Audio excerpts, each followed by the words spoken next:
Hello friends, I am Prajakta Mahajani. Import export forum में आपका स्वागत है।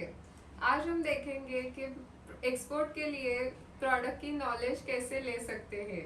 तो दोस्तों, जब भी आप एक्सपोर्ट करते हैं तो एक्सपोर्ट के लिए आपको सबसे पहले अपने पास प्रोडक्ट होना ज़रूरी है, तो ही आप अपने प्रोडक्ट की नॉलेज ले सकते हैं। तो यहाँ पे अगर आप मैन्युफैक्चरिंग करते हैं तो आपके पास अपना खुद का प्रोडक्ट है, लेकिन अगर आप मैन्युफैक्चरर नहीं है तो आप एज अ मर्चेंट एक्सपोर्टर अपने आसपास कौन से प्रोडक्ट्स अवेलेबल हैं वो देख सकते हैं, प्रोडक्ट की सोर्सिंग कहाँ से कर सकते हैं वो चेक कर सकते हैं और फिर प्रोडक्ट सिलेक्ट कर सकते हैं। तो ऐसे प्रोडक्ट सिलेक्ट करने के बाद आपको प्रोडक्ट की नॉलेज लेना ज़रूरी है। इसके लिए आपको मार्केट में जाना पड़ेगा। बिजनेस की शुरुआत में आपको खुद ही सप्लायर से बात करनी है। अगर एजेंट के थ्रू भी जाते हो या फिर ब्रोकर के थ्रू जाते हो तो पहले तो खुद से जाकर देखना ज़रूरी है कि प्रोडक्ट क्या है, और प्रोडक्ट की नॉलेज लेना खुद से ज़रूरी है।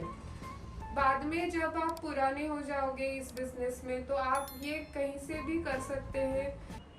तो दोस्तों, अगर आप इंडिया से मलेशिया में एक्सपोर्ट कर रहे हैं और आप एक महीने के लिए दुबई में वेकेशन के लिए गए हुए हैं, तो आप दुबई में बैठे बैठे भी इंडिया से मलेशिया में एक्सपोर्ट कर सकते हैं। आपका काम फ़ोन पर भी हो सकता है, लेकिन शुरुआत में आपको जो है वो खुद से टाइम देकर काम करना पड़ेगा। बाद में ये आप फ़ोन पर भी कर सकते हैं। ये एक ऐसा बिजनेस है जो आप दुनिया में किसी भी कोने में बैठकर काम कर सकते हैं।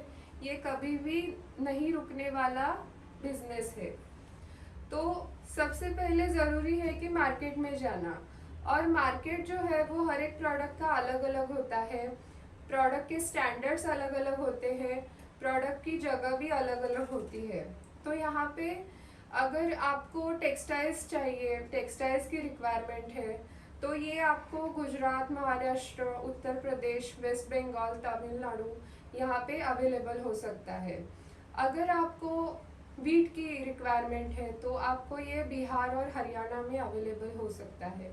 अगर आपको फार्मास्यूटिकल्स की रिक्वायरमेंट है तो आपको ये महाराष्ट्र, गोवा, गुजरात, दिल्ली, तेलंगाना यहाँ से अवेलेबल हो सकता है।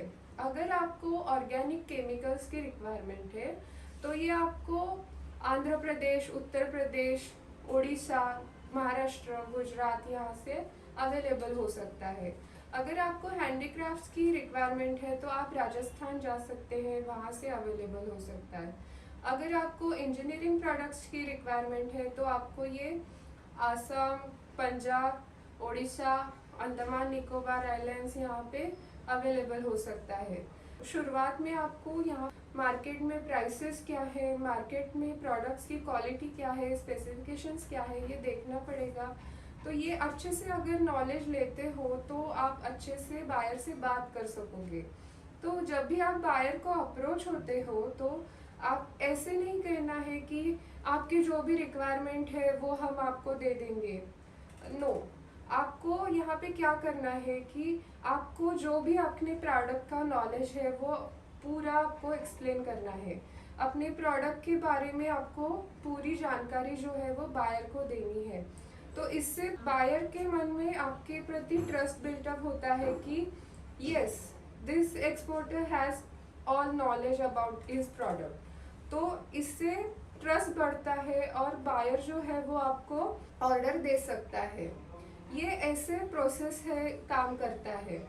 तो इस प्रोसेस को समझने के लिए आप हमारे फोरम के ऑनलाइन ऑफलाइन कोर्सेस है वो ज्वाइन कर सकते हैं। हम प्रैक्टिकली भी सिखाते हैं। हमारे एक स्टूडेंट है, उन्होंने भी ओनियन का एक्सपोर्ट किया है। तो उन्होंने क्या किया, पहले इंडिया में देखा कि अच्छे ओनियन कहाँ पे अवेलेबल है। तो उन्होंने देखा ये नासिक और पुणे में अवेलेबल है। तो यहाँ से उन्होंने प्रोडक्ट की सोर्सिंग की और फिर बायर से रिक्वायरमेंट्स पूछे, बायर को कितने साइज का कितना क्वांटिटी चाहिए, ये सब रिक्वायरमेंट्स चेक किया और फिर एक्सपोर्ट किया। तो ऐसे अगर स्टेप बाय स्टेप काम करोगे तो आपको एक्सपोर्ट में बहुत ही अच्छा फ़ायदा हो सकता है। और इसी प्रोसेस से अगर अच्छे से काम करोगे तो आप अच्छे एक्सपोर्टर भी बन सकते हैं। तो ऐसे ही नॉलेज के लिए आप हमारे इम्पोर्ट एक्सपोर्ट फोरम के ऑनलाइन ऑफलाइन कोर्सेज जो है वो ज्वाइन करें और अपना एक्सपोर्ट का बिजनेस शुरू करें। आपको हम प्रैक्टिकली भी सिखाएंगे। तो इस वीडियो को लाइक शेयर और सब्सक्राइब कीजिए। बेल आइकन का बटन ज़रूर दबाएं ताकि आपको आने वाले वीडियोस के अपडेट्स जो है वो फ्री में मिलते रहे। Thank you so much for watching this video. Thank you.